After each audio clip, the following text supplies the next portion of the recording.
Hello, today I'm in Audi A6. In this video I'll show you how to start route guidance. In the beginning take a look in the center of the car and now go to navigation.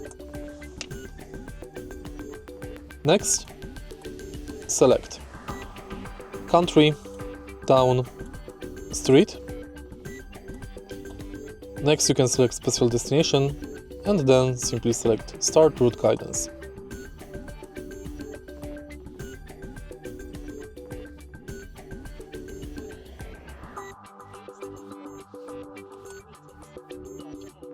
To stop route guidance, go to Destination and select Stop Route Guidance. If you find this video helpful, please leave like, comment and subscribe.